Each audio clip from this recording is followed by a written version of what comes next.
For what? Okay, who's playing?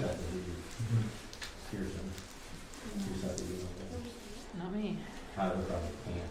I think we're on YouTube, see that. School. There might be some. So fired up, yeah, he was talking, yeah, I talked to him, he wasn't happy with that. So fired up. Yeah, he should be. One. Yeah, I was just gonna say. So is it true that Tammy Hinkle is? He and Rick both. Do you know her? Just What's that? Two of my kids had her. Yeah, Fantastic teacher, I fantastic. know they had practice start at 5:30, so you can try to. Okay. Yeah, Lexi said she had heard it was like throat, something with the throat or something. Well,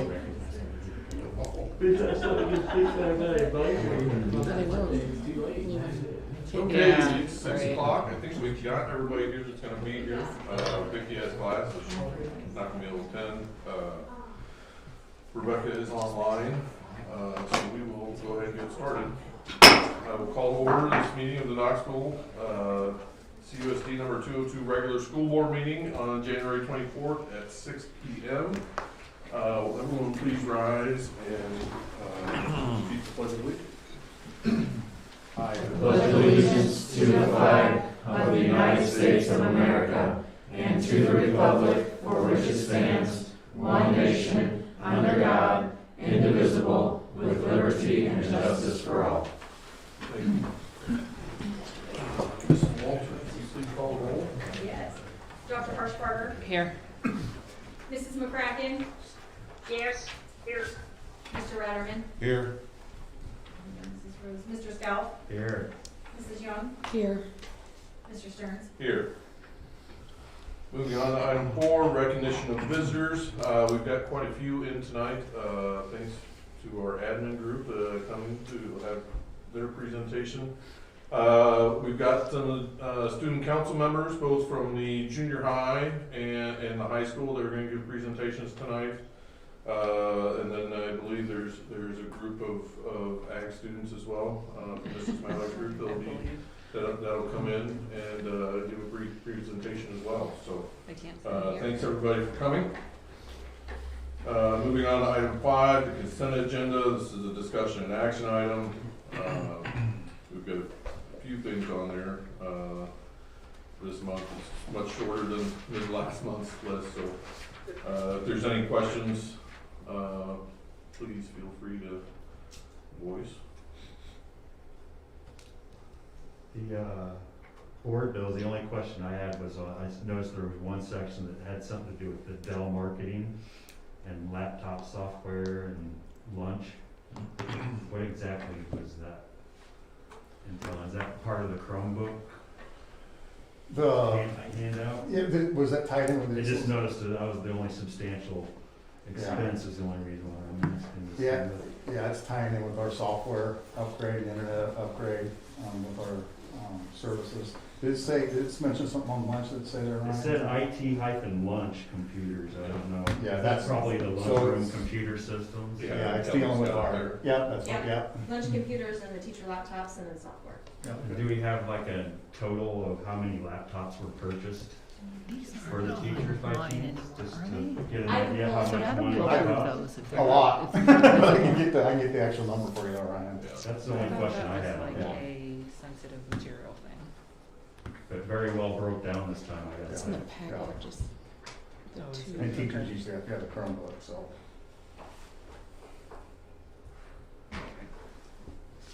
Page 28 and 29. Were there any other questions on the consent agenda of concern? We'll move on. We'll get Kelly's information back. So no other further discussion on that. I need a motion and a second to approve the consent agenda. So moved. Still moved. I have a motion for Mr. Ratterman. Mrs. McCracken, would you like the second? Yes. Okay. For approval of the consent agenda. Mr. Ratterman? Yes. Mrs. McCracken? Yes. Dr. Harshbarger, Yes. Mr. Scout, Yes. Mrs. Young, Yes. Mr. Stearns. Yes. Moving on to item 6, public forum. Item 6.1, student council presentations. We will start with the junior high. Should I pull a mask down or? Yeah, I mean, you can, if you want to move, if you're just comfortable standing there, if you want to move in front, that's up to you. However. Hi, I'm Carter Johnson, and I hold the public relations position on the Student Council Exec Board. And today I'm just going to be talking a little bit about what we do and what we will start doing. So every month we do Student of the Month, which we do one for each grade level. They get recognized, receive a certificate, pencil, bracelet, and candy. We also recognize Teacher of the Month, which all the students in the school vote. Teachers get the traveling trophy, a certificate, and their favorite drink, snack, and classroom supply. We also do recycling pop tabs, which go to the top tabs go to Ronald McDonald House. We also do morning announcements and the Pledge of Allegiance. We do concessions for home games. We do locker tags, which are tags on lockers to recognize the extracurricular activities. And we also do student council morning meetings talk about what we're going to do for the next month. And does anybody have any questions so far? So for August and September, we just established our council. We learned about parliamentary procedure for our meetings. In October, we did School Custodian Day. We recognized the hard work of our school custodians, made a poster for them, and gave them snacks and drinks. We also, in October, did Homecoming Spirit Week and Pep Assembly, and we also did the Halloween dance. In November, we did annual veteran visits. We did the Thankful Tree, and we did canned food drives. In December, we did the Candygrams, which are used money to buy gifts from the Knoxville Junior High Angel Tree. And we also did the Spirit Week before Christmas break. And looking ahead, we will recognize our school counselor, bus drivers, paraprofessionals, secretary, admin, teachers, lunch staff, and nurse. And hopefully we will have Valentine's spring dance. We will do Crush Rush, Spirit Week for the spring pep assembly, and starting a monthly newsletter next month. Does anybody have any questions? Thank you. Very nice. Now, did you guys, Good job. have you gone or will be going to a leadership? It got canceled. Well, no, it got moved, correct, Carter? Do you know? I think it got moved, so we were gonna actually host it this year. It's called the, There's not enough room in the school for us to social distance, so Okay. we're not gonna put it on anymore. the last time I talked to Mrs. McGuire, they're looking into moving it to a bigger school. They were hoping to find a middle school that was much bigger, that they had more rooms to utilize. So we were gonna host it. Okay. We've hosted it once in the past, maybe. One year, I think she even hosted it at the high school. It just becomes more of a nightmare as far as logistics and keeping kids where they're supposed to be. But the last I've heard, they're still having it. They're just looking for a bigger school. Okay. So Maybe you can teach me some parliamentary. You did go there. You did go there, so you can Lord tell, knows I because need that's it. what he asked. Oh yeah, we did go to a workshop Okay. this year, so. Did you learn anything cool at it? So we used to like play a few games at the workshops, and we learned how to be like more of a leader there, but that's about it. Good, that's good. they do awesome work for us. And like they talked about the Angel Tree. That's one of the cool things. They sell candy to the kids that they can like deliver to their friends, and then they take that money and buy gifts for kids at our school. They usually pick out, 4 or 5 kids that, Yeah. and then they get to go shopping with Mrs. McGuire. They talk to the kids, we get parent permission, they go buy them stuff at Walmart they like, they come back, they wrap the gifts, so it's all staying right in the house, and it's really awesome. And the kids this year especially were super excited to get the gifts. Like sometimes you're never sure when you're giving, junior high kids stuff from other kids, how they're gonna take it. They were super excited to get it, they were really grateful, so, yeah. You got to go shopping, didn't you? Carter? Yeah. The exec board got to go shopping, so. Good. That's a good Nice. experience. Good. So we were split up into groups, and we just went shopping for like the person that we were shopping for. Yeah, you had your list with you. That's nice. Good. Well, thank you. Yeah, thanks for the update. Thanks for, Good Awesome job. job. thanks for letting us know about all the treatments. I'll bring in the high school presenters.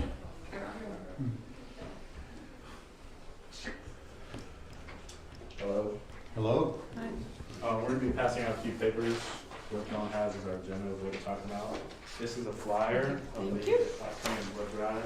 Thank you. Everyone tells me good.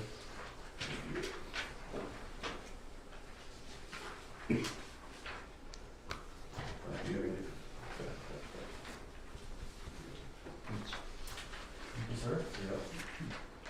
Thanks. You guys want to take one as well? There you Thank you. go. Yep.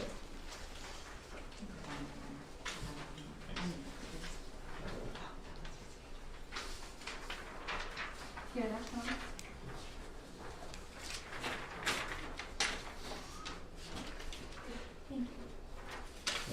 Sure, why not? All right. Yep. Yep.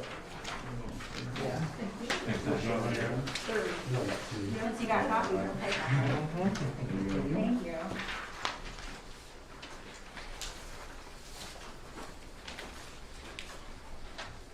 So we're going to talk about what our recently activities have been. It's not on here, but because it's not outside of last month. But our main thing was homecoming. That was 2 months ago, 3 months ago. We had a big turnout for that and raised a bunch of money for our fund, which will eventually go into future projects and ventures. But in last month's news, last month we worked with Mabel Woolsey and we had a big food drive. We always do that every year, and it's for around Christmas for families in need of food baskets. Food baskets were distributed to the public on December 8th, and we delivered over 100 full boxes of food. Many student council members stayed to help organize the food, along with student council of churches members. So we had members from multiple schools packing up the food baskets and delivering them. The high school also had a dress day week right before winter break, with students dressed in Christmas themed clothing, which really helped boost morale throughout school and also bring in Christmas spirit. Just kind of finish the year off and help students relax with finals coming up. Some of the upcoming events is the blood drive that's happening on Friday, February 11th through the American Red Cross. It'll be in the Jensen Gym from 9 a.m. to 2 p.m. The student council will be working the event that day. And we're also giving a senior a scholarship for managing the event. We don't have a senior picked out yet, but in the next meeting we'll have that picked out. This event is open to the public, and we'll market it through the Facebook page and our Instagram pages, along with flyers and emails. People can sign up through the Red Cross or by contacting Amy Dillon at the high school. And that week or the week after, we'll be having a cabin fever dress-up day just to boost up student spirit. And I think on the week of Valentine's Day, we're also going to be doing a crush rush, the same as the junior high is as well. So that'll help raise some money. And we also discussed in the future, like doing the food drive in the next coming years. So before we used to kind of go door to door. We're kind of avoiding that with COVID and for other reasons. But we kind of just kept it in the school district, but we discussed wanting to expand it outside the school district. So we talked about the possibilities of maybe reaching out to like local grocery markets, or even like to advertise there, or even maybe work and collaborate with places like Hy-Vee or Walmart, maybe get donations or put up flyers there. That's it. That's all. Awesome. Good job.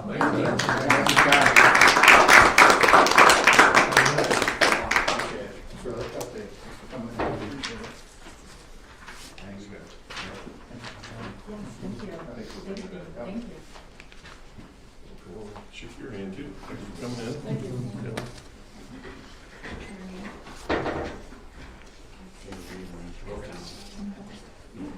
I gave him one time, and it was not a good experience. It hurt so bad. I was actually considering donating. So. Okay, moving on to item 6.2. 6.2.1 will be a plaque presentation to Mr. Lee. Mr. Lee is here, I believe, right? He just wanted Okay. He's out there.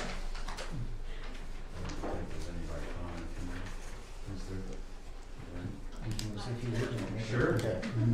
I kind of took it upon myself, guys, to make this for him. I think So, what Mr. we would like to Jacobson about do, doing something, but I just went ahead and donated it because I had the I appreciate it, yeah. opportunity to. Hi. Mike, I just wanted to, we didn't get a chance to recognize you the night of when you actually got your 100th win. And that's, what that is the dual meets where they actually compete with other different schools. you know, we got 14 different weight classes Yep. that you compete against each school, and whoever ends up with the most points at the end of that is end up the winner, obviously. We kind of breezed through, means I didn't have time, or we didn't really coordinate to have it available to you that night, so I went ahead and means I was able to have the means to have a business to donate this to the school for you. I just wanted to congratulate you. You've been around as long as I'm my kid, and I've been in wrestling, and it's been a privilege, man. It's been great having you around, so I just appreciate it.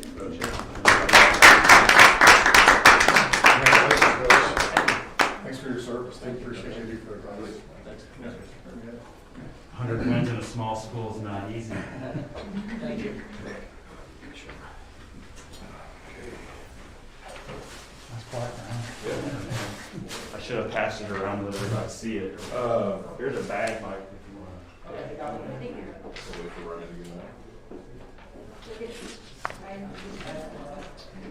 We'll move on to item, So you can yeah, I think Brandt's gonna get a picture of them too.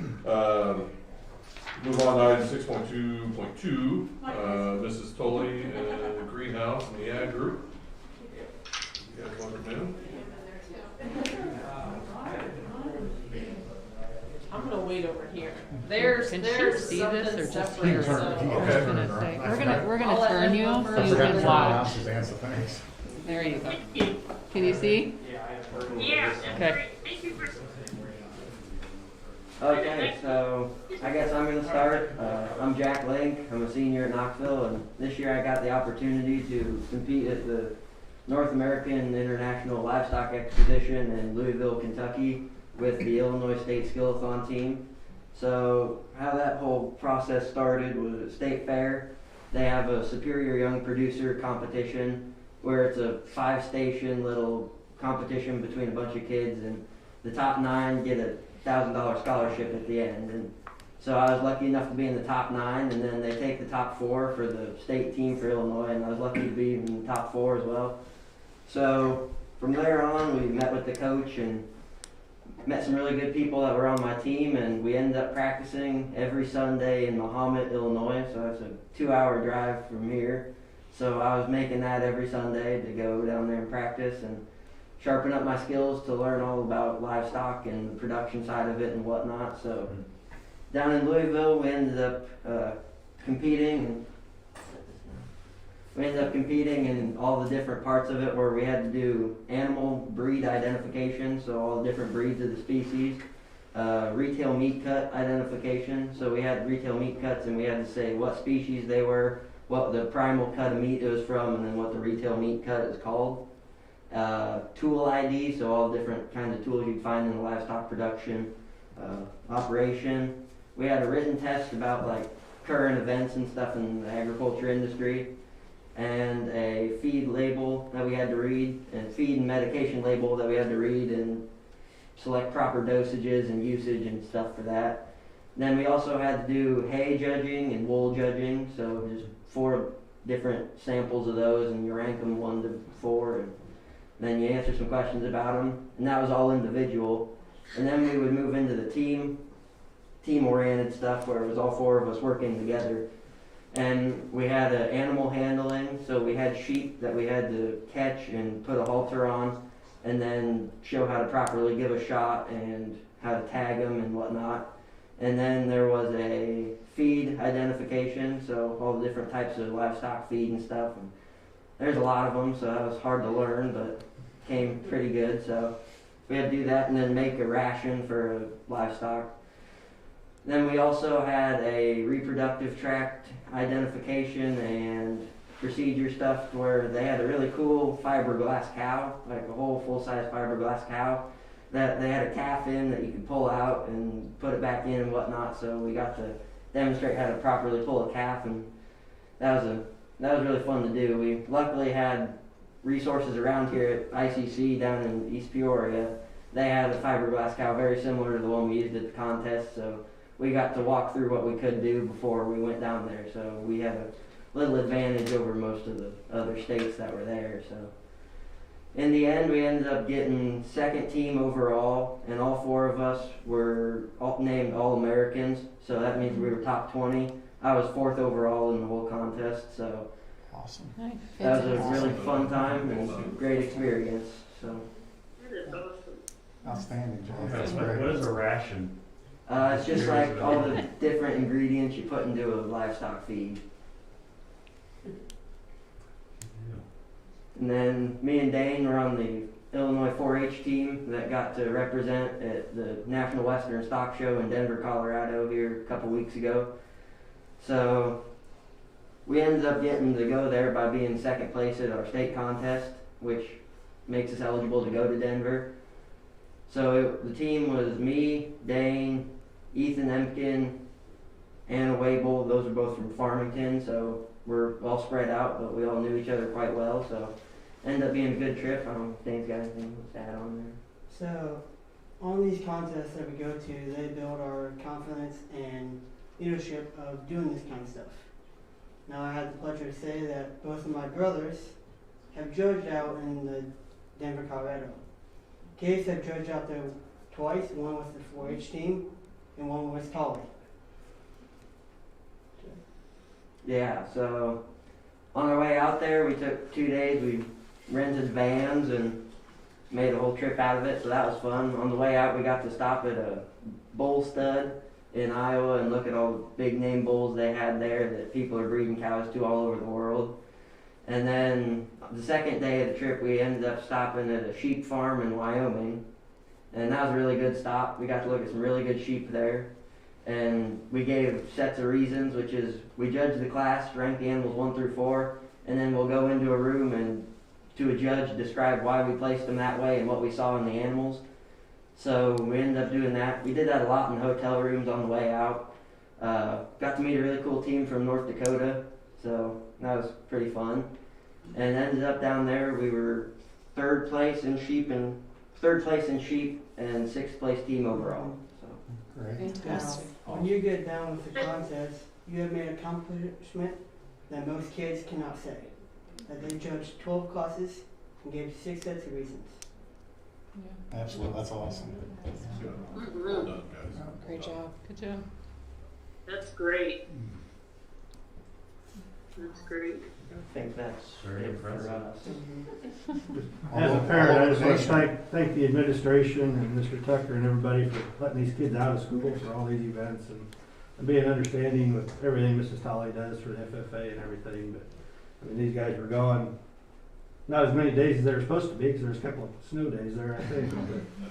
But Jack was gone quite a while when he went to Louisville, and you know, really appreciate everybody's support in that. So what are your future career goals, Jack? Going to junior college somewhere to hopefully livestock judge and then see where it goes from there. Well, congratulations and great representation of yourselves and of our school district. So thank you so much, guys. Thank you. Well done. Good job. Public speaking, yeah. Jack, you should show off your belt. Oh, yeah. Good job, Mom. We're being named All-American. The top 20 of us got these cool belt buckles that only 20 kids in America can say they had. So. They're gonna make That's you awesome. pass them around. Thank you. Big buckle.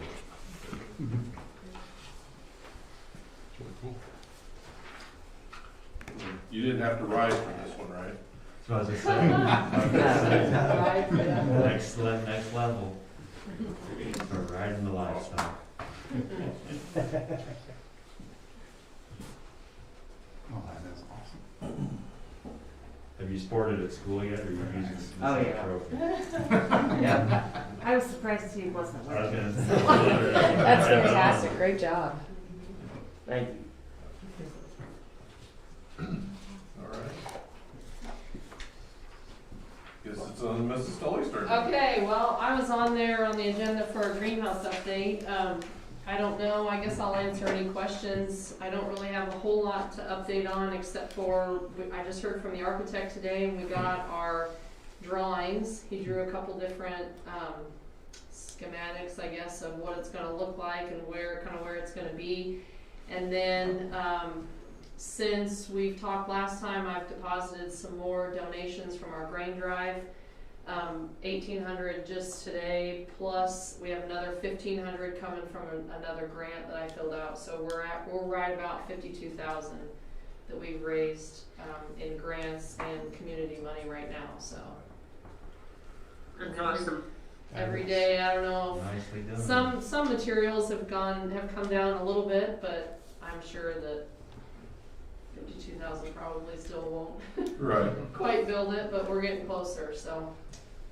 Well, good. And then that was, your update also ties into something we're gonna talk about here down a little bit too, is, one of the things I had asked for was just the visualization, like the placement, like for the space that you're asking for, and then the space that Dr. Durham's asking for, and how that's gonna look and whatnot before we sign off and start going on. So I know I was asking Mr. Schoonover about the architect, where we had the architect, engineer, and stuff like that. So it's been kind of So a battle, good. but we finally got that, and I can forward it. Mr. Schoonover and I are going to talk on Wednesday, because I think what we were waiting for was for those pictures to come in, and then from there we're going to put it out for bids and kind of hopefully get the ball rolling and Yeah. be able to break some ground in the spring. Right. But we'll see. But I can forward them to whoever, and Right. we can. But I did just get those this afternoon before I left school. So. now Mr. Schoonover can get it out. Yep, I'll get it out. And I've been talking with Mrs. Talley and Frank, I'm forgetting Frank's last name, but Hopkins. Frank Hopkins has been helpful too, with getting things expedited, there we go, I can get the word out, expedited, to get things rolling, so, but I think, Mrs. Talley's correct, and we're ready to get things rolling, and I know you've got excellent board support as well too, so, but fabulous, I think that's great about the architect, that's great news. Yeah. Thanks for all the great stuff, and not just, the building and the fundraising, but, everything you're doing with the young men and women, that are in your class and your programs, and appreciate it all. Yeah. No. I think this, Mallory, how many do you have in your class, ag class? I heard it was 75, is that right? I think it was around 85 first semester, and now it's closer to 95 or 100 probably. That's great. Yeah. You're doing it. That welding class that we offered for the first time this semester, it's got 20 kids in it. I think when I first saw it at the beginning of the year, there was like 10 kids signed up for it. So that's where a lot of the numbers came in this second semester. So Great. That's great. gonna add some new welding booths. How many hours, Jackson there. getting back to be able to instruct to make it to where like the welding classes actually translate to college, how many hours did you say you had to have instruction wise? I have industry. I have to either be certified or have 2,000 hours 2,000, in industry. that's what I thought it was. So yeah, which How can we help I get don't that? have. But I did sign up for a professional development. It's in June, and they're supposed to talk about teacher certification at that. So hopefully, maybe I'll know some more. It's a ways off, but yeah, I'd like to be able to work with Sandberg to get it so that they can maybe take the first class here or something leading up to whatever prerequisite they have to have there. But yeah, it's a Great. progress. Awesome. So. Thank you. Yep, thank you guys. Appreciate it. Thank you. Outstanding. We'll keep moving around the room Up here, arrow, Becky. down arrow, the right or left. Have a good night, guys. I think the admin is talking next. I don't know where to put you. Okay, well, I didn't know if it was side to side or up and down. The videos are gonna do Oh. that spread. Yep, yep. Oh, okay. Hey, we got the projector out and working for first item up the bid. So, moving on to item 6.3, good things happening to kids. So we have the PowerPoint, up for everybody to see as we go through this. So, and it looks like we will start with Mabel Woolsey. All right. Mrs. Paul. So, wanted to give you some photographs of our pre-K students. This was right before break. We had pajama day and lots of celebrations, and it's amazing just how far these kids are coming from the first day of school. We've got 2 half-day programs and 1 all-day. And, you know, many of them are gonna go on to kindergarten next year, some of them will stay in the program another year, but they're doing great. Okay. And we have, on the next slide, one of the nice things about the preschool program is that they have quite a few opportunities for family nights. And so the next one's coming up just in 2 days. And so it's a virtual cooking class. And this is a really nice way to get parents involved early on in their education, which is nice. One of the things that we did right before the holidays is students participated in a book exchange at many grade levels. And so this is a picture of Mrs. Nixon's kindergarten class where they each get a present. We have books if students aren't able to donate some, but this was nice and it continues that love of reading and love of literacy.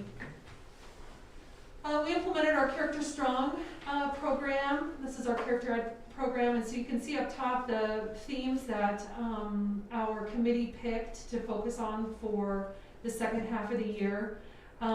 For our large bulletin board out front, we've got pictures of books that deal with the theme of responsibility that students can check out in the library. And then we asked staff members to create a Bitmoji with examples of them being responsible. And so we have several up there, and the kids enjoy looking at those when they're in line waiting for the bathroom.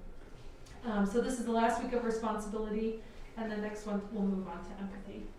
This comes with staff activities, it comes with family activities. We'll send home a letter on Friday previewing the empathy theme, and then I also included in the weekly newsletter to families different activities that they can do at home.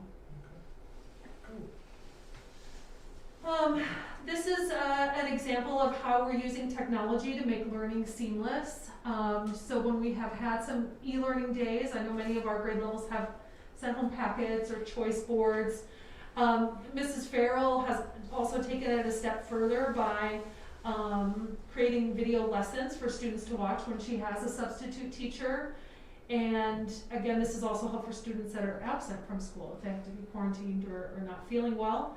She had a sub this afternoon, and in the afternoon, that's when she has her content block and her math block. And so, you know, sometimes it's said if you have a substitute, it's kind of a lost day of learning, but we're finding ways to make sure that that doesn't happen, and really utilizing the technology that we have for them to continue learning with the lesson, which has been wonderful.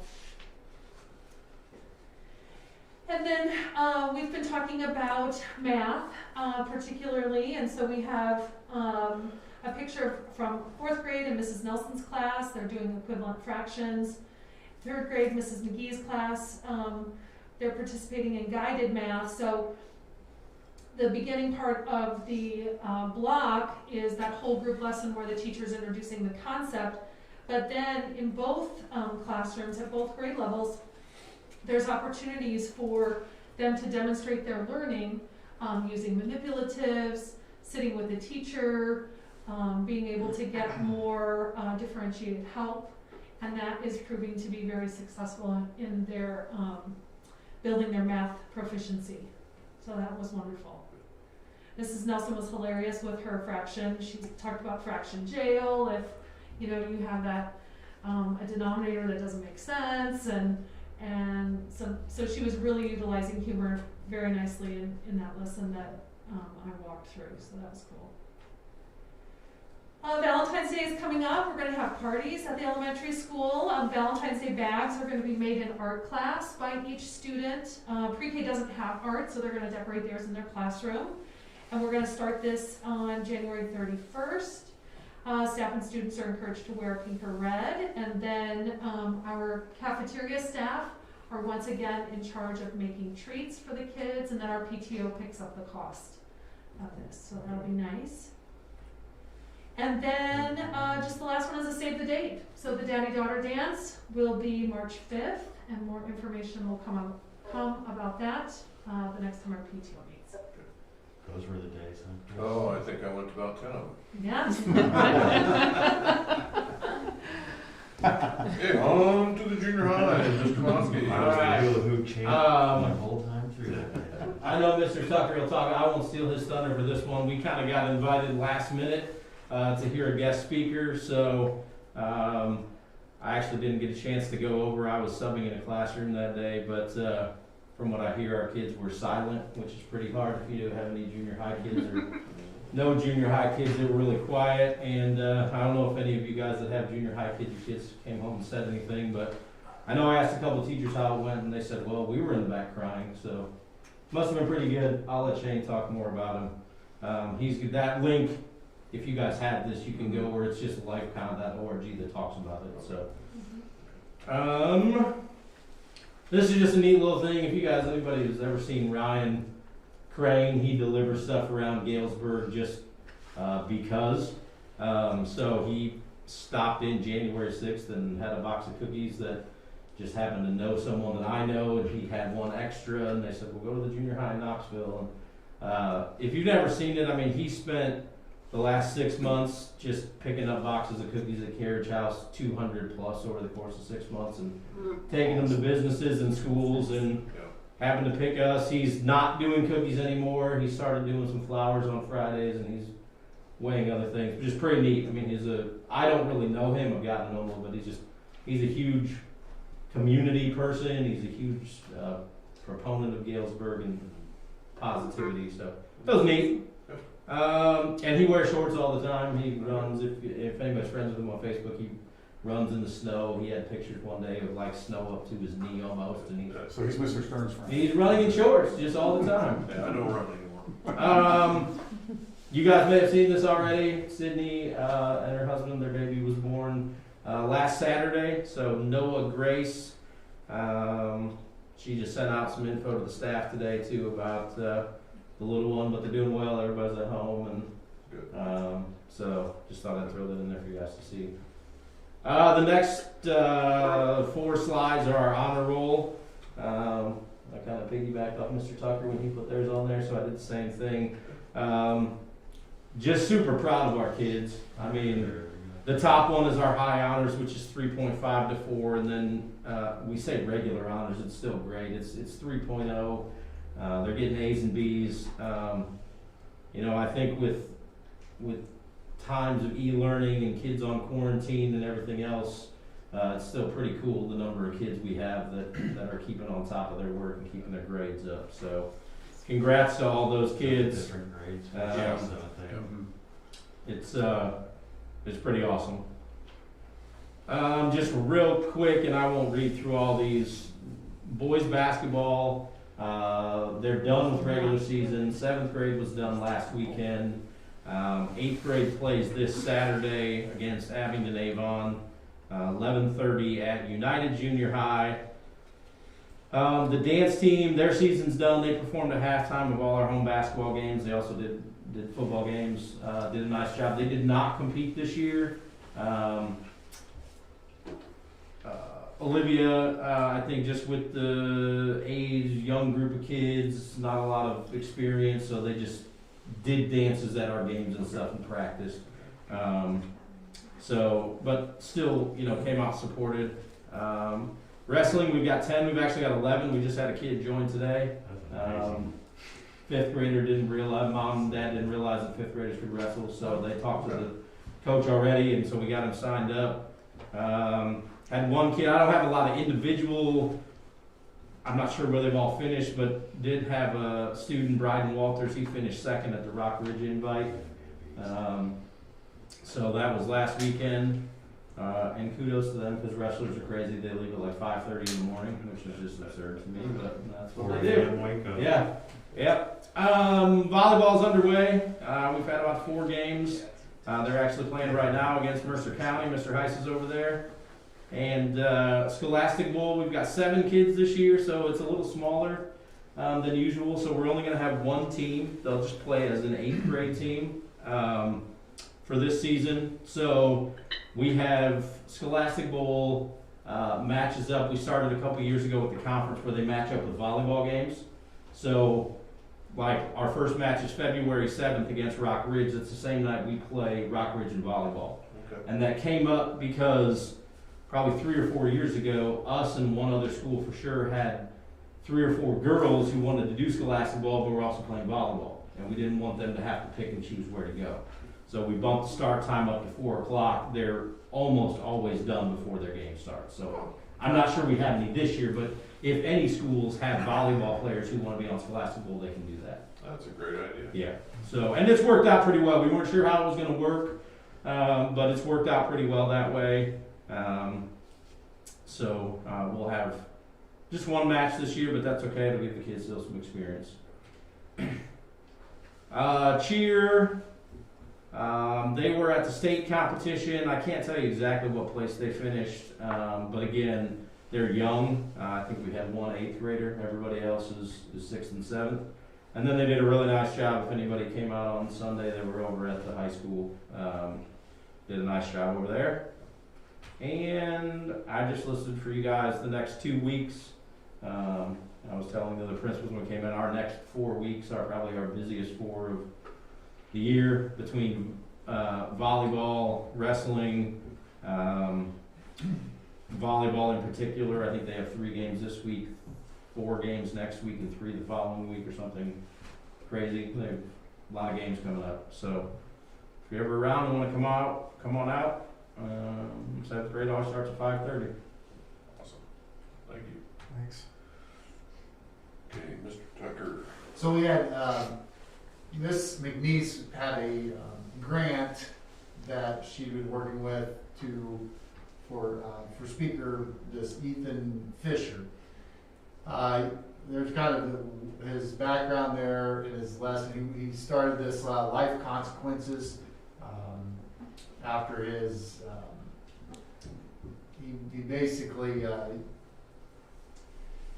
he killed somebody drunk driving and things like that, and then he went to prison. After he got out of prison, he brought his life together, and he kind of put himself into this speaker. So we were able to bring him to the high school. We were able to bring him and do 3 sessions. We did freshmen, sophomores early in the morning, and they were able to talk with him. And then we had the junior high over, and then we finished up with the juniors and seniors. So it was a nice thing for us to be able to have. We hadn't had a speaker in the building here for the last 2 or 3 years. And to get him in there, we were able to spread out in the auditorium. Did a really nice job, talking with the kids and thing that the message was a good message about just, consequences and your life choices, how instant those could be and how long they could last. So he did a really good job. He really related to the kids very well, and it was nice to be able to do that on last Friday. So we did that on the 21st, and give that up to Miss McNeese for setting it up. But he spent a good hour and a half telling the story, answering questions of kids, being able to talk with them, and relating to a message of just making sure that you are communicating with people, and there are people out there, and what your depression, your life choices you can make, and go through there. So I think I should kind of jump in for a second too, Shane, because I had an opportunity to go over and watch Ethan speak. I got a chance to meet him before he spoke, and at the end of the day, I saw him again and thanked him for coming. And very powerful and you're right, Matt.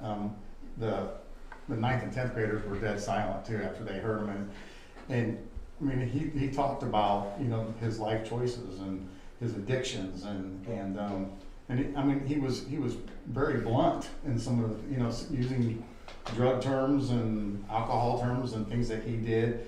He must have been one heck of a basketball player, don't you think, Shane, for as many opportunities as he got? Yeah. It seemed like he got a lot of opportunities to go to different colleges to play basketball, but the message that he sent was on mental health, and that when he was in 8th grade, he started drinking and he had suicidal thoughts, and I think it was just that the message is great because it just, I think hopefully if he can save one of our kids, maybe one of our kids is struggling right now, I think he would be able to do that with his message. So powerful. Yeah, I was teared up too, especially when he talked about, the DUI and taking someone's life and how your choices impact, someone, not only yourself, but everybody else. So, but thanks for letting me chime in, Shane, go ahead. So again, we had our state scholars before that, but I just want to put it out there and just kind of, how do you qualify for those state scholars? So we show there, but those are our state scholars that we will be trying to get out there and get a picture of, because that was given to us right at the end of the semester. I think we got them on the 20th. I think that was the last day, and then I think we had that board meeting that night. So, Congratulations, they're dead. so we got those kids on there as well. So those are our state scholars for this year. Outstanding. Then again, just those, that's our senior class, honor roll, the high honors, and then the regular honors, and we just, kind of wanted to show you those, as we're kind of going through there, so. I'll give each of these pages 10 seconds. Along with this, That's what I did last time. we did, Evan Lloyd, if you know who Evan Lloyd is, he's our first one to kind of get through our opportunities this year, so we do have a graduate right now that just finished up at the beginning. We have about 3 or 4 more that are real close. I think we got one kid that's got one class he's got to get, so we are getting some of those kids that were deficient in credits and probably would not have made it through regular opportunities. So Evan Lloyd did make his requirements for going through there, so that's a really good thing. And you guys see, we have a lot of things going on at the high school with our FFA and our kids and our things, so a lot of good things going on, and just too proud of how our kids have kind of managed this school year and continue to do good things, so that's where we're at.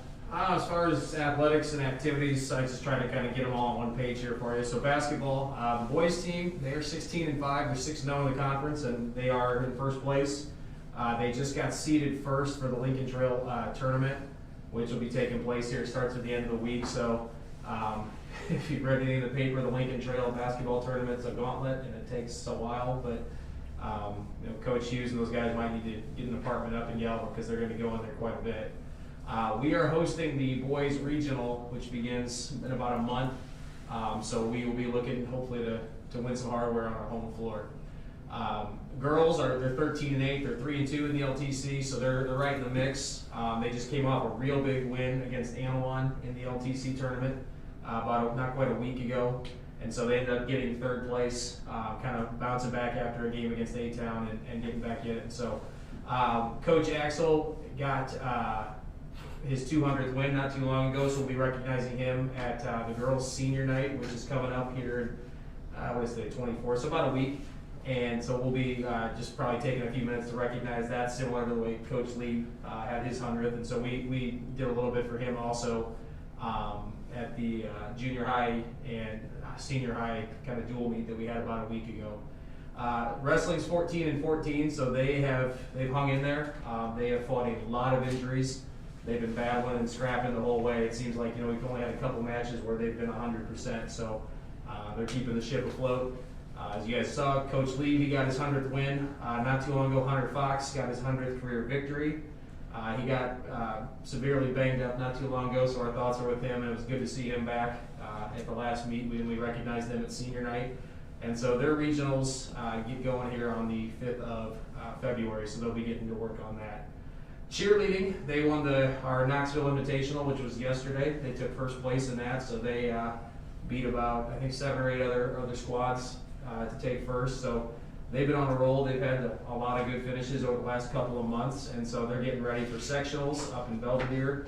And if they can advance and be one of the top 5 out of sectionals, I believe they head to Bloomington for the state tournament. So, we're hoping to see a lot of them still going into February and battling for, some recognition at the state level.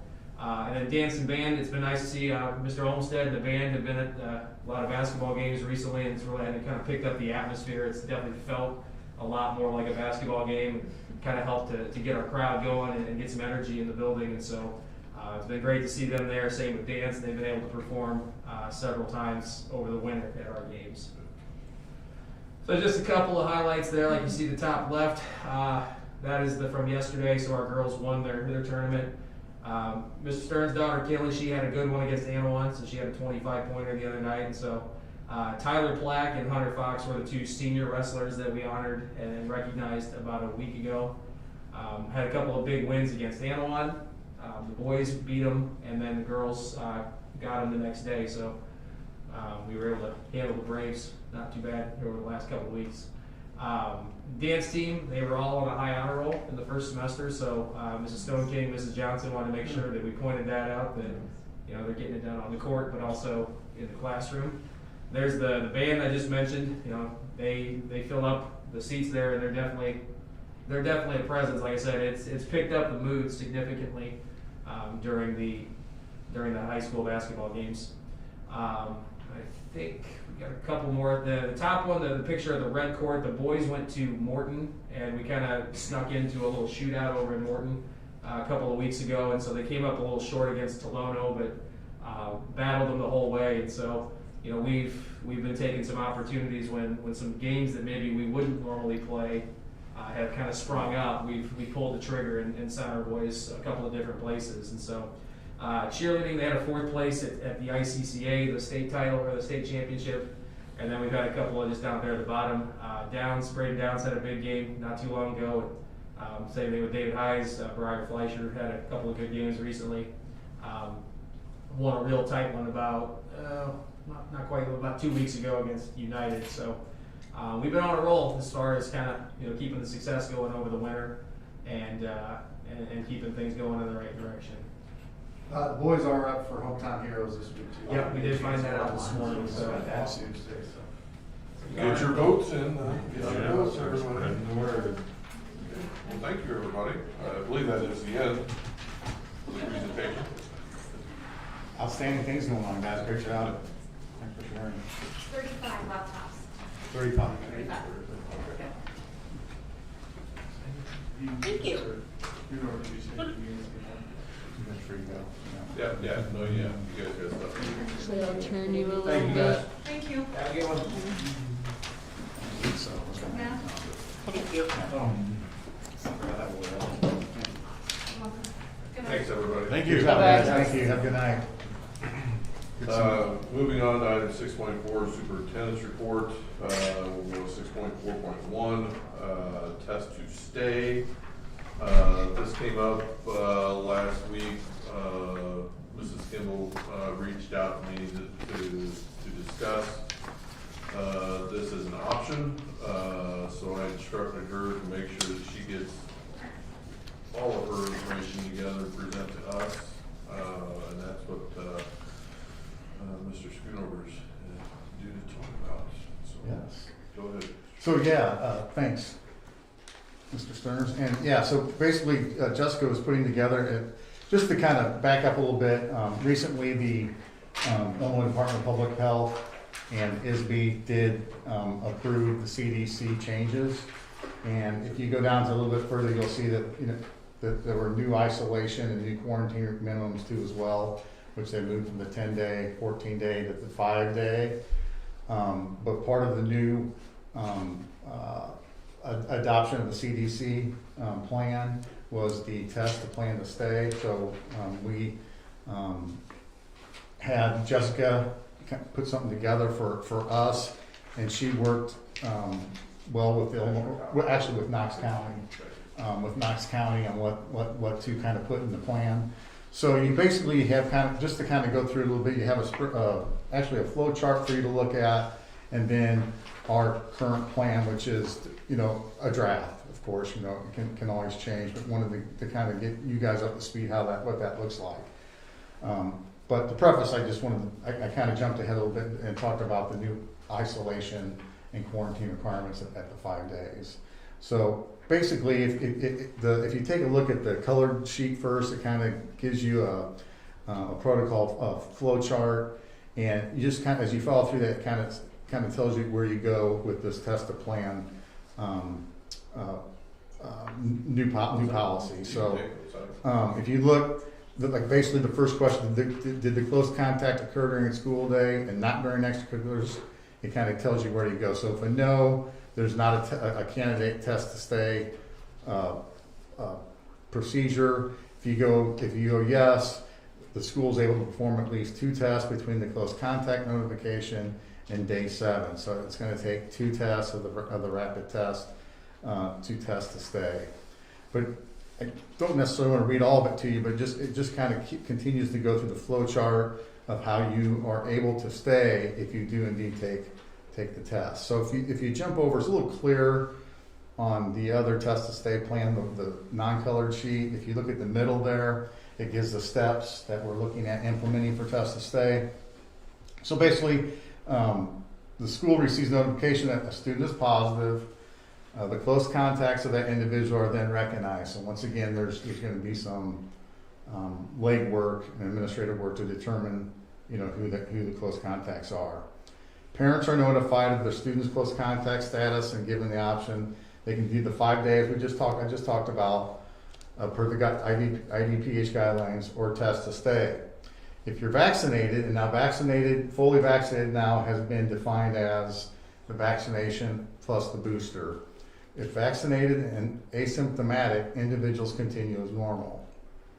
4, if the test to stay option is chosen, the student will be tested on day 7 and day 4 and day 7, unless the parent requests they be tested sooner. So the parent will have that option to do that. If close contacts are identified after day 4, they will be tested immediately and then tested again on day 7. If a scheduled testing day occurs over the weekend, our school nurse will use discretion to test either on that Friday or Monday. It's necessary, the district nurse will make if absolutely necessary, the district nurse will make arrangements to test the student or staff member over the weekend. If a student athlete has an athletic event over the weekend, the district nurse will arrange for testing to take place the morning of the event. If either of those tests would come back positive, the student will have to be excluded for the 5 to 10 days in accordance with IDPH guidelines. So it'd be the 5 days, but the 10 days, it could be up to 10 days or further if they're still symptomatic. I mean, if they're still feeling sick. So on test to stay, if you're 5 days, you're only testing on day 4, so you'd be cutting off 1 day out of that, right? That's it.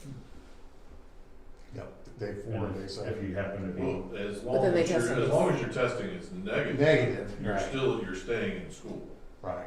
Wearing a mask. But if you happen to test positive On day 7. Yeah, now this is through close contacts. Right. And so the average number of true close contacts is 10? That have been identified as happening in the district. In our district. So for every person, we think there's 10. Mm-hmm.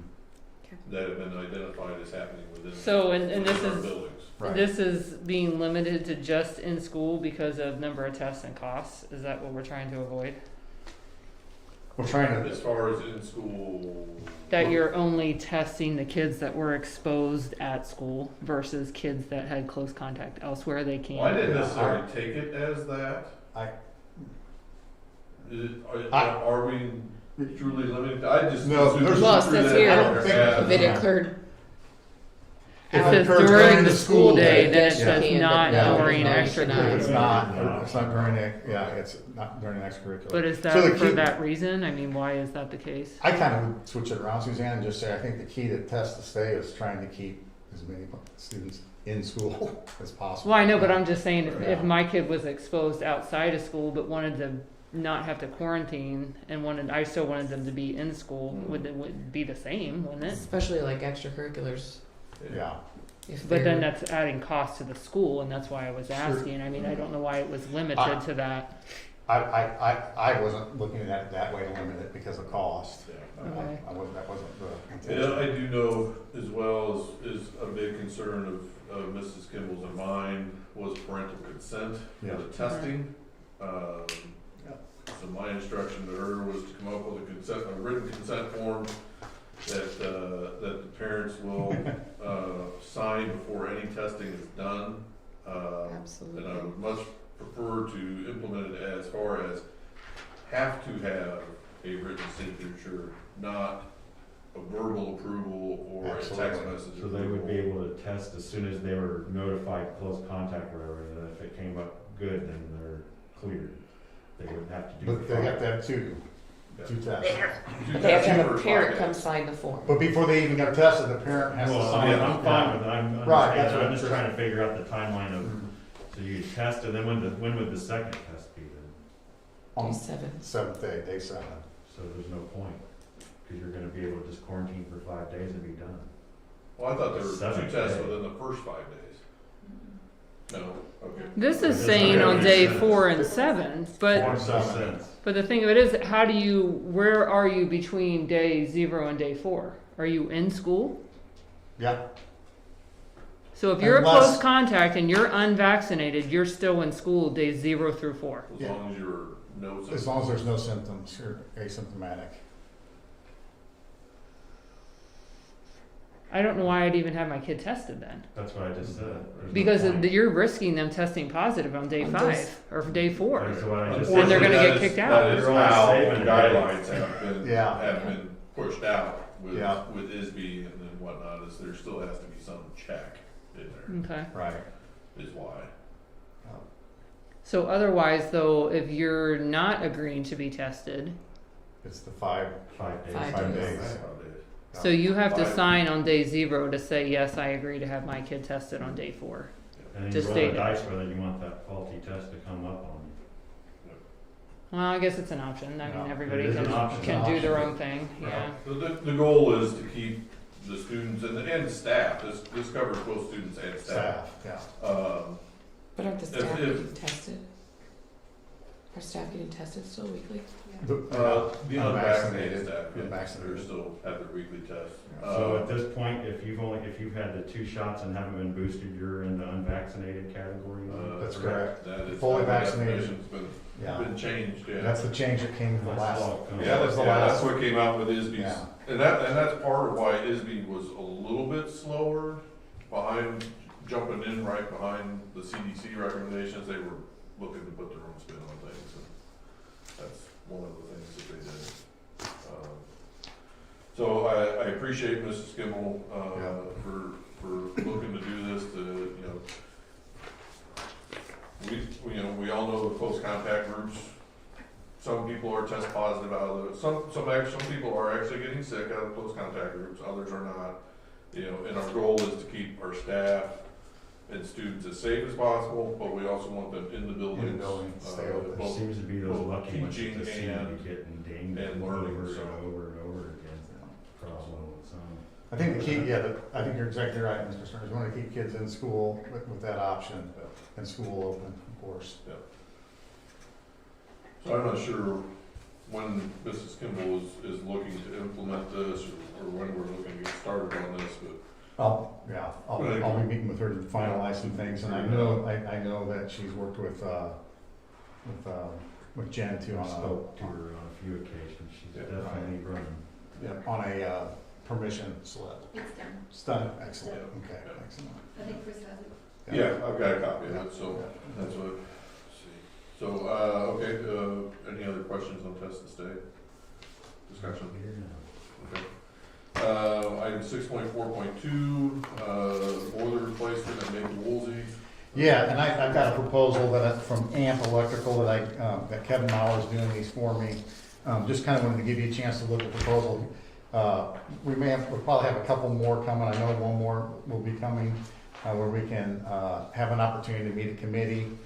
We have a little bit of time, but this would be the type of, if we would move forward on 2 new boilers, which, is the recommendation that we need. That's something that we can get done over the summertime to get accomplished. So we've got some time, but just wanted to give you kind of a look at this proposal, kind of what we're looking at, what would take place. This is for 2 boilers. There's currently 2 boilers over there right now, but once as you look at the scope of the work, the demo existing of the 2 boilers, the piping to accommodate the new boilers, provide 2 new 96% efficient lock and bar boilers, provide and install 1 system pump, and the necessary piping to the existing 3-way valve, provide all necessary electrical work, pipe insulation, provide factory startup, and we're looking at a base bid of $116,000.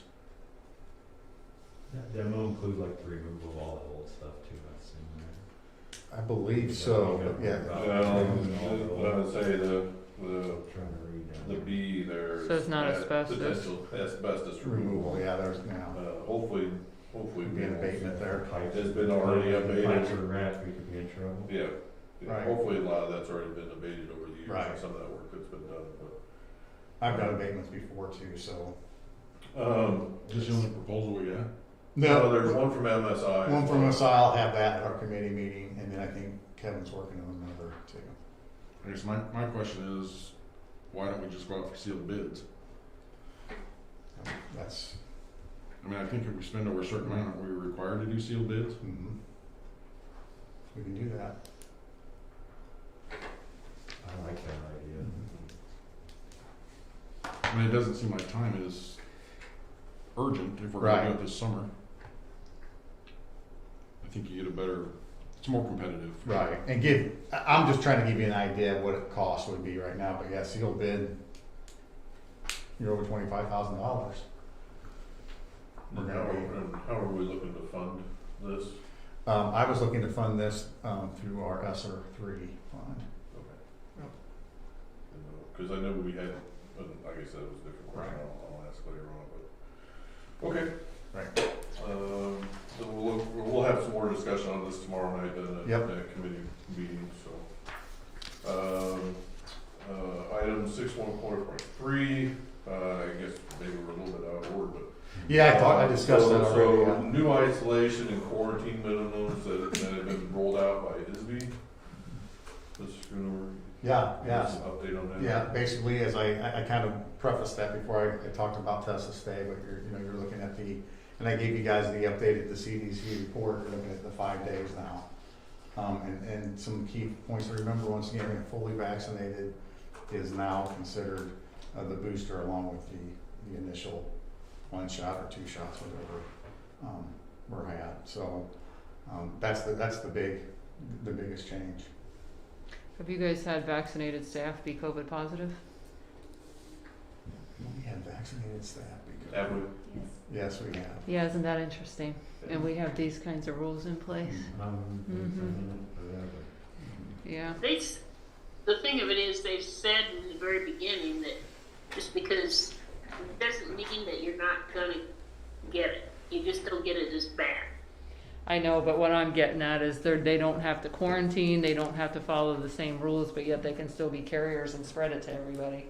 And that's not just a Knoxville thing, that's a nationwide problem right now. Across the world. Right. It's not a cure. Right. Not a cure. Yeah. Good point. I'll move on to item 6.4.4, website phone system update. Yeah, I've been talking with Nick, and the big thing that he was able to get accomplished over break was the new wiring and updating our internet. Took a little bit of time to get that accomplished, but that's going well now. And so, what I have challenged Nick with is really the website. I think that's where I'm most impatient on, and I think and the community's impatient on. And so we're working with Aptigee. A little bit of a hiccup we had is we felt, and Nick definitely felt, that there were some things that we were counting on Aptigee to do, and they hadn't done yet. So we're working with that company. We're in something that's called a base camp. It's a communication where we communicate with Aptigee, and we want to get that up and running. And another reason why it's important is also one of the things with this program is it'll be an app right at your fingertips. And so when you click on the app, you'll be able to go and look at the various calendars. So we need to make sure that we can get our sports and athletic calendars aligned right away. So when you click on that it's accurate. Does that also make like a .com type address along with? Or is it just strictly app driven? We won't have an actual website? No, we will have a website, It'll yes. It will have a .com, yes, it'll be tied together, yeah, you'll have both. In my experience, when I've worked with them before, it's been nice to have that app, just because it's right at your fingertips, right at your phone, but just thinking of some older folks that like my father. Yeah, but they'll definitely refuses to give in to technology. Sure. Still has a flip phone. Pretty much. We'll have both platforms. He's been informed he's on a short leash with that. Thing's about to come to an end. Yeah. Well, I know just in the last couple of days, a lot of people have had issues with wanting to know like the updated meal calendar and stuff like that. Right. and whatnot. And I know initially, when I talked with Nick about this, is that there was concern about connectivity and porting the new software that the food system was using. Yeah. So I'm assuming that there must be some hiccups with that still. Right. Just some glitches with trying to look for the right word. Compatibility. There you go. Yeah. So we're working through the A lot of times you gotta create base patches connector. and things in order to make things work if it ain't Right. what you need. Right. And we've directed Apogee to I know just. take care of this because That's it. we're paying for the service, so it means they need to serve the client. So on the phone system then, so he's got the switches that Yeah. he was waiting on before break, so those Yeah. have now come in. Yeah. So now we're collecting the hardware, so we're going to be able to start the initiative to get the phone Okay, system. so we can talk to him more about this Yep. tomorrow night on Yep. what it was looking like for deadlines and Right. days to make them switch type of stuff. Exactly. Yeah. Yeah. As far as it's kind of like the greenhouse. It's time to get rolling. Yeah. So then on the like the greenhouse type conversation was item 6.4.5, storage facilities for the junior high and high school, which was Dr. Durham's proposition that he gave to us last month. I know he was looking for wanting to start some movement on that now, but I wasn't real comfortable with it yet because one of the things I was like, I need to see. Right. I need to see because that space is limited between the high school and the junior high, and then you've got the road, the parking that comes through there, the power substation back there, and how all that's going to fit. So that was one of the things we wanted to see. This is in particular like the drawings, or at least for. This is just a rough drawing that he gave me today, and I'll have copies at tomorrow's meeting for everybody. But you can look at that's just kind of in general terms. It's an aerial shot of where he's looking to put in the facilities. So where is, So this is the the back top of the of the high page is school, south, I'm back of assuming. junior Yeah. This is So- the high school on the bottom. Baseball field, junior high. I would also like to see the greenhouse on location. Yeah. Too. Yeah, that's what He has to what I work thought. on Whether there, it's- isn't it? whether Just it's jutting that's out all into the the others. middle of An the, AutoCAD drawing or this something. one's a little it's, more concealed, so it's placing not. the property generator stuff like that. So And one of the things that Mr. Stearns and I talked about, because we meet before this meeting just to go over the agenda, but I want to make sure we got some safety things clarified too. Like, we're working with electrical, we're working on ladders, storage. and want to make sure The greenhouse. safety's taken care of, and we also have liability. These are just all storage. Insurance. Yeah, we don't know where she's on. No. Now I understand what you were asking. Yeah.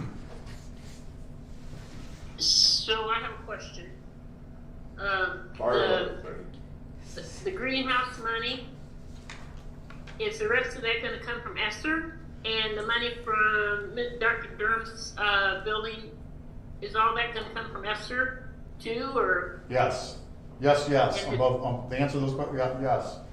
The additional monies that we need for the greenhouse, ESSER, and then Okay. I've already budgeted for these storage facilities in ESSER as well. And has it been submitted? I mean, how are we doing on the actual? I think it's down here. Can you see that? I'm gonna, Yeah. Chris, don't you think the greenhouse is, Yeah. isn't it more down this Thank way? you. The greenhouse is this way here. That's when I'm not sure where Yeah. the greenhouse is gonna slide in. That's what I gotta I'm find assuming out. it's I'll find in out. between You good? that building and the Yeah. fence. Mhm. But, just trying to identify, where all that's gonna fit in back there and what we're ultimately end up talking about space being used. Right. Cause it's not like it's level either. Right. There's Well, another thing up, too, down, valley drains, all that other crap right, in there, so. we'll need to make sure we have Julie out and double check. I've talked a little bit about our heating system. I'm having a brain cramp, Chris. The underground system's The called geothermal. geothermal. There we go. The geothermal, making sure that we're not, building over the top of Right, any of cause those lines come right through Yeah. that spot. Now, the wells are in the baseball field, Right. but the lines come through that area. Right. There into the building. One thing I did discuss with Mr. Schoonover the other day when we met, and it was in reference to Mrs. Tully's with the architect and engineer. We had a discussion last year, I think, Joe brought it up about, BLDD, I believe, didn't feel comfortable, or the smaller engineering projects are kind of out of their scope, of what they do. They're more on the bigger, high school building, that sort of thing. So they suggested, at the time that we look to find a more local, engineering, and architect group, which in the past we had used. I would kill the name because I know the name has slightly changed over the years, but, is it Zuck? Bruner Cooper and Zuck? Yes. Mm-hmm. We'd used them prior to BLDD coming in and building the high school, so, and I believe Mallory has been talking with BLDD, which might be why some of her project is taking a little bit longer than what she is wanting and kind of where we're wanting to be at to get ready to go. So we might want to move that. Yeah. And have the Galesburg guys take over and do that for us. Who's paying the BLDD fees? They don't do that work for nothing. No. And I just talked to Mallory just tonight, and she said he got back there this afternoon. So her and I were meeting Wednesday to see what the numbers were. But what we talked about, Chris and I talked about was, BLDD maybe is an architecture company that looks at they work at bigger projects, so we may need to go to a different architect. Well, there's a Klingner is in Galesburg also, the architectural stuff. Okay. And I'm not promoting one over the other, I'm just saying there's two What of was them that out. name? Klingner and Associates. With a K? K-L-I-N-G-E-R, isn't it? Klingner. Klingner. Klingner and Associates. Okay. So there's plenty of money left that we can apply for through ESSER? Yes. For these two? Yep, absolutely. Yes, there is. So beyond that, I don't have any other topics. And do you have anything else in your superintendent's report? We do not. Okay. The board committees will be tomorrow. Okay, yeah, that's item 6.5, board committee reports. If we didn't have, board meetings, last month due to the holidays, unless somebody else has something in particular, outside of what we may talk about tomorrow, we'll move on to that. Move on to item 7, which is new business. Item 7.1, approval of first reading of press policy. Do I have to read all these? No, lots of reading there for you. As presented. Yeah, as presented. As So- presented, Yes, first reading as presented. Could we get that emailed out to everybody so they don't have to? It doesn't fit in an email. Awesome. It's too big to The send. That's why PDF it's file on- is too big? It's on the website. Okay, Okay. So the link is on the website, for everyone's review over the next month. There are, a number of those, if you've already been able to scan through. We obviously have some name updates that we've gotta make, from past employees that are still listed on there, so those will obviously be, updated to the current staff members that are holding those positions and whatnot. But, there's a lot, this is a big update, so. Yeah. So we update them after the second reading, we update them with the correct administrative names. But as, we were talking tonight, Mr. Stearns pointed out, what if something would change, within 2 years before the policy came up, the review came up. So to me, it's almost like the handbook, like when we do update handbooks, something needs to be done every summer and making sure those names are. Some of these are new, from new laws that were passed in the Right. last general session. Some Some are of just them are on updates. the 5-year update plan that we've had in place already, and they just need updating with. So who generated this list? Did that come from IASB? From press, yeah, press policy. We pay for that service? We pay for the service, and it's excellent. It's an excellent service. I've used it everywhere I've been. So all the changes are based on their recommendations. They've basically drafted the changes. Yes. Yep.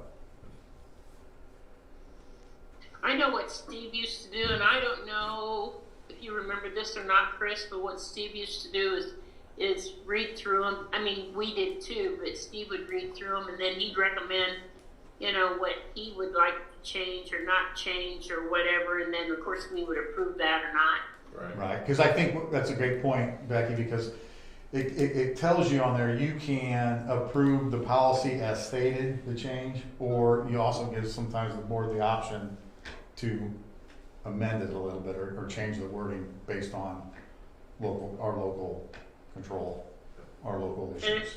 it's done within so many days, right? Or we get fined? Yes, that's correct. We have to do that. We're on timeline, yep. It's 30 days, right? I don't know how I many. think it's 90. Is it 90? It's Okay. 2 meeting days. Okay. We're on a timeline because of the first reading. I think we're on a timeline for the service, the press service that gives us a timeline to get it updated by a certain date. I mean, I scanned through it, and some of it seems like, you know, legalese. Mm-hmm. Is this something we want our attorney to review, or? I mean, I'm not an attorney. Right, that's a good I don't even point. want to pretend being one. Yeah. I would assume It's something we that can because do. IASB pushes these out, that they have been reviewed by an attorney. Attorney, yeah. At least I would hope. Yeah, that's part of the Don't service. Well, wait a minute, they're not attorneys, they're right? Yeah. No, that's 6. Can't assume anything anymore. So, I do have a question. Who is our treasurer? oh gosh, there used to be a lady. Tom Walters, our Tom treasurer. Walters? Walter. Tom Walters. Any relation to you? Or you're- Yeah, it's my father-in-law. Oh, former teacher. Yeah. Former Yeah. administrator. Was it a Moore before that? Yeah, Dina Moore. In a more, mhm. Is there a reason, should we have Tom come to the Right. meetings or not for? He usually just signs the checks for us, but have we had the, I've never, have we had a treasurer? I've never done that. Treasurer come? I was just curious because I wasn't even aware, I wasn't sure who Who it was, that's a good question. Good question. So if there's no other discussion on the approval of the first reading press policy as stated, I would need a motion and a second to approve. I'll make a motion. A motion from Mr. Ratterman. I'll second Just gotta keep things moving. Second from Mrs. Jenna.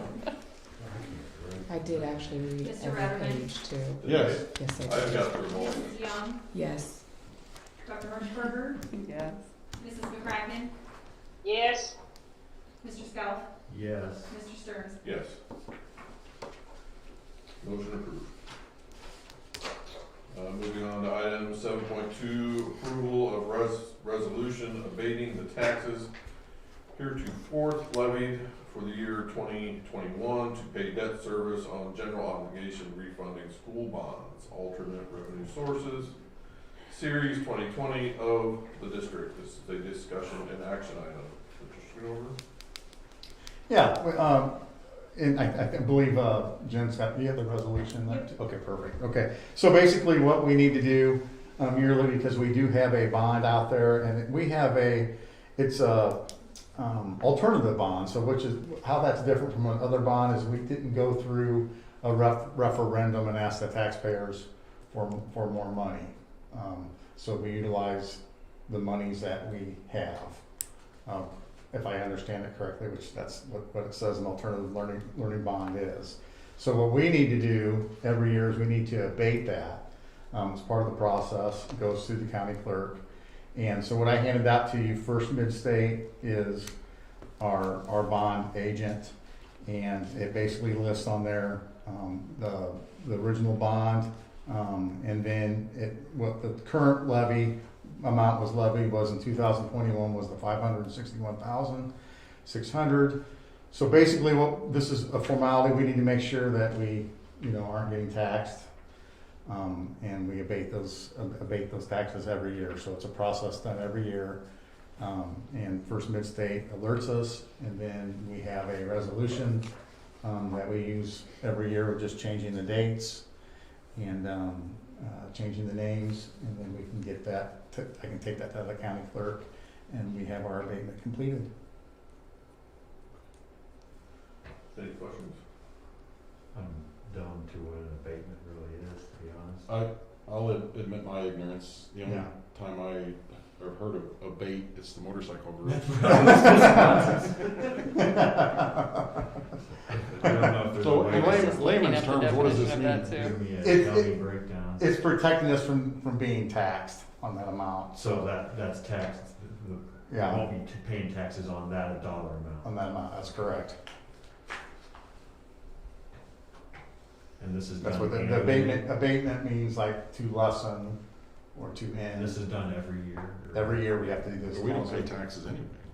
What's that? We don't pay taxes anyway, do we? Oh, yeah. We pay taxes? Mm-hmm. School district does? Did we do better this go around than last time?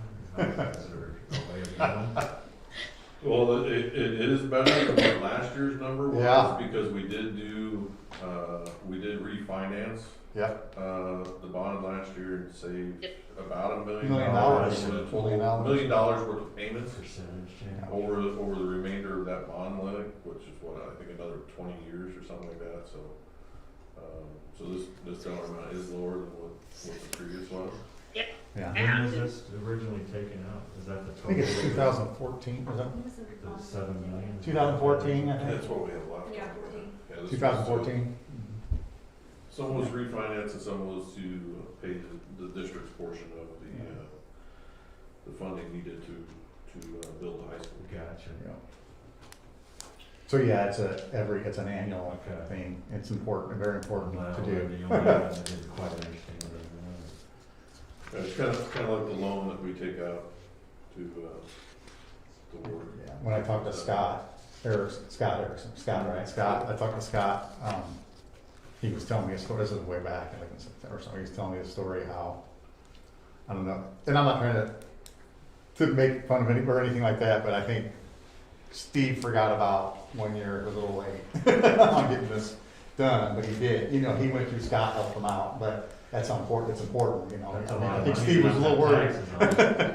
Yeah. So, if there's no other discussion on this, I would need a motion and a second to approve the resolution abating taxes heretofore levied for the year 2021 to pay debt service on the general obligation refunding school bonds alternate revenue source series 2020 of the district. Could you repeat that? So moved. Say it faster. Motion by Mrs. Young, and a second from Mr. Scout. Say that fast 3 times.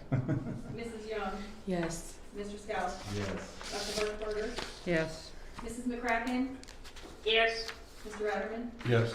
Mr. Stearns. Yes, motion approved.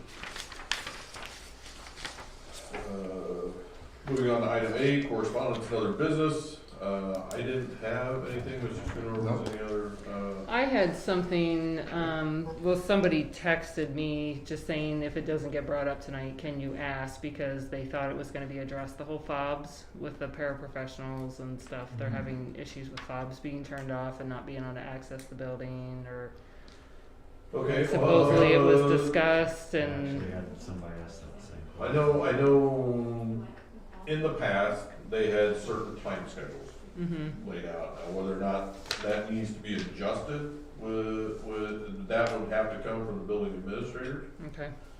Because they're limited on their access. Yeah. Yeah. But is Anybody has a everybody problem- limited in the same way, or just certain people limited, or how is that working? By who you are. I This- think this- it's building to building type of thing with the Okay. administrators laying it out. Like teachers and then. I think what's been happening, some have been coming early in the then morning they when it's were freezing cold and they can't get in. It could be, something simple as that. Yeah. Well, I basically what's happened is I've had some people approach me that want to have access to the weight room. And so what, you know, with things that have been going on, I think with COVID initiated last year, that we didn't have access to the weight room because of, I mean, our students do, our coaches do, our athletes do, all that. But I think what we did today is we just kind of looked through the list, and I mean, the high school teachers, the high school staff, the coaches, that they maintain that their files have access to the high school. I was getting people outside of the high school requesting. I don't know the history as well. I talked with Jen and Kelly about it today, and I think last year what had happened is with COVID, we had basically the fob access was for our high school staff. Prior to that, there was a joint thing with the YMCA. Prior to that? Right, that was, I was told that. Community did not have access. Right, that's what I was told today too as well, as I did research. I don't know, it was just a para that was trying to get in to be able to help teach. It wasn't. Yeah, that's what these, that's what this is Yeah, about because too. if it's their, if they teach in that building, we need to get, I need them to That's what contact. this issue was, that she was If probably there. Kelly. Oh, you did, Kelly? It's a non-attendance day for students, so those staff don't have access to the building on that day because in the fob system it's set as a holiday, or not holiday, it's a non-attendance day. So the way their fob is set up, they don't have access to the building that day. Days we're not supposed to be working, we didn't know, we could have given them access, but I think it was the junior high. The other two buildings did not have aides in those days, so they didn't have. Junior high. It was the junior high, so. So this wasn't Matt today, knows now this is a that different day. that Okay, staff does gotcha. not need to This is come just something. on those days. Okay. So if they want, like if I they're was gonna supposed to be bring that coming in up early, also. or they're supposed to, something like that, and it's not working, that needs to be addressed with the administrator. Yeah, at the that building point. admin needs to. And then they can contact us. Most of their times are set up in, like the principals will tell us, okay, this this aide, let's say, is gonna be here from 8 to 3 o'clock. So it's not necessarily a window of 8 to 3, sometimes it's like 7:30 to 3:30, like there's usually a little bit of give on both ends, just so they have that extra time if they need to get in. And normally the secretaries are in the office and they can be buzzed in if they can't get in. So I don't know how early that particular aide was there at the junior high, but that day in specific was a non-attendance day, that's why they didn't have the access, so. What about people that want to work out with the equipment that we thought? What? Say that again? Teachers that want to work out with the equipment? Yeah, they're locked out, and they've got fobs. Well, that's where we're talking about. The fobs are set up for the individual buildings to have granted access. And this goes back to when it was first done, 10 years ago or so. From when we went for keys, or actually that was a whole life safety thing back then for doors and windows for safety. And it was decided upon then that it was going to be building designated. So. Do you have access? I mean, do you have access to records on who's coming in and out? Yes. With those? Yep. So is there a reason to be locking people out? I mean, you know when they're there and what time. Well, there was all, when the high school first opened, there was also the agreement with the YMCA. And I believe it included staff that if they wanted to use that equipment, they had to be YMCA members. That is true. To use our equipment. Yes, to use it, because there was an agreement on. If you weren't a Y member, you weren't using it. Right, because the Y staff supervised that facility before school and after school for a certain period of time. I believe there was an agreement, a rental or for repair agreement with the equipment itself. Now, it's been a year and a half or 2 years that we terminated that agreement with the Y. Was it in 19? I can't remember exactly when that was.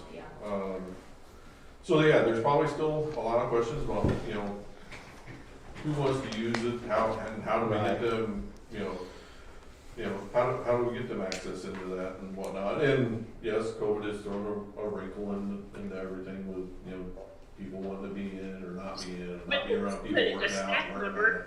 staff member wants a fob to be able to go exercise, and they should be able to get it, right? They'll need to go through the admin. They'll need to go through the building admin. Well, I'm just playing devil's advocate here. I'm not involved in this, but even in the own building, is there a reason to be keeping people out after hours if you have the ability to access who's coming and going? I think it's also you know, it's like, why, you know, honestly, you know, if it's a parent, Uh-huh. why are they coming in after, is the question. Well, and Okay. some of the other concern was students. So like you've got a para or a teacher that has children in the district, and they were using their fobs to access the buildings outside of when people were there. So it was kind of to help kind of squash all of that also. Okay. Yeah, because over the years, there's been, you know, there's been questions about security in the buildings, Right. there's been vandalism in probably in every one of the buildings even over that course of time with the fobs. And while, you know, per se, let's say, you know, it's like my fob, you know, if I came over and let you in last night for teen dinner, and then what happens, say if something happened in the building last night, and I You're was in the last trouble. one If I in, would have known, Chris. right, but my fob was the last one that registered in, you know, Right. then I would be to blame on it, but, so, I mean, it is somewhat to limit the question marks that might be asked, but, I would say if it's staff members and, you know, in particular, if, you know, go to the building admin, have the conversation about why they may need access beyond their block, and work with it from there, I think. So who's like if people aren't, I'm assuming these are reprogrammed and supposedly collected after people are, because I know there's coaches, quite a few coaches from years ago that still have fobs from this district. Yeah, So they're not being we have a list. maintained. Sometimes they still have them, but they don't work. Like I can take them and revoke access on that number. So their name may still be in the system, but it doesn't work. But don't they cost money? Aren't we buying them? Yeah. Yeah. Yeah, we need to improve our practice in making sure we're collecting those. You know, But, I mean, what is the cost of fobs? They're not that expensive, but Is it I mean, 50 cents, $1. and honestly, after a few years, The battery dies. the number rubs down off of it, so then I don't even know what number it is, or the thing breaks that hooks on your key ring, so then you can't, you know. So, I mean, yes, there's costs, it's not huge, but, yeah. But a teacher that retired 5 years ago, we shut them down. Yeah, yeah. We try to collect those back, yes. Yeah. The administrators try to collect it, we issue them out to the next person. Sometimes it's just even swap, you know, like all of Terbanks' keys went to Carrie Paula, so keys and fobs, everything. So that we try to do as much as possible, but. Yeah. The fobs has been easier to control than keys were. Yeah, I bet. Yeah. When there were keys, it was. Oh, yeah, that gets. So, actually, I think I still have keys from years ago, but hopefully they don't work on anything. I'm not talking about getting into the high school, the junior high, or the grade school. I'm talking about being able to get into the area where they can go exercise. Well, that would be the high school. That's the high school, yeah. So, Okay, so is it just if say for instance I was on staff, can I go get a fob from whoever and say I want a fob because I want to start working out? No. We're not practicing that right as of now. No, they would need to go to their admin, Okay, and their admin would then need to make the request.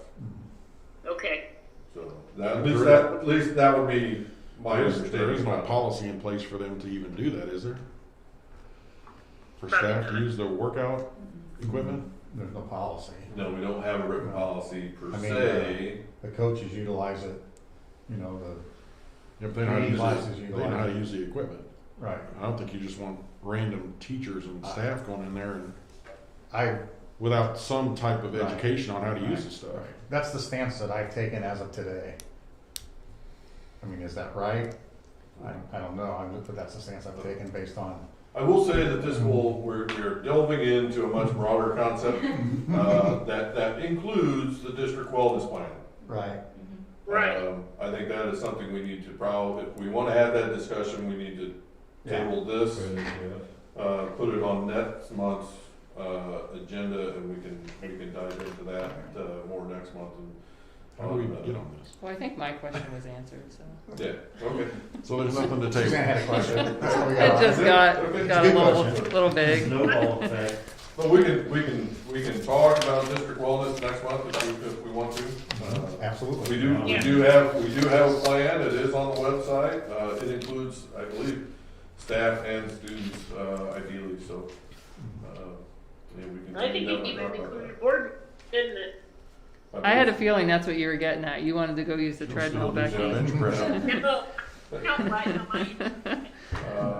Okay, so if there's no other new business, or other business, we'll move to item 9, which is closed session, the appointment, employment, compensation, discipline, performance, or dismissal of specific employees of the public body or legal counsel for the public body, including hearing testimony on a complaint lodged against an employee of the public body or against legal counsel for the public body to determine validity, that is 5 ILCS 120/2C1. I would need a motion and a second to move to closed session. Motion. A motion from Dr. Harshbarger, Second. second from Mrs. Jones. Mrs. Walter? Dr. Hirschberger, Yes. Mrs. Young, Yes. Mrs. McCracken, Yes. Mr. Ratterman, Yes. Mr. Scout, Yes. Mr. Stearns. Yes. Motion approved, we're in close as of 7:40. Okay, I'll take a few minute break, use the restroom, whatnot. Get up, stretch. But you too, Bob. Are we still? Yep, they'll get that done, Shut right? it down here, just one second. Okay. I'm not trying to force it. Oh, I wonder how the game went. Why didn't you turn it on? You could have watched. It might not always be a good thing. I get mad. What's that? Girls basketball. What grade is your daughter in? She's a freshman. Yeah, some of my most unpleasant. So, Yeah, it's the one, I think. Till last night. The junior high days. early high school.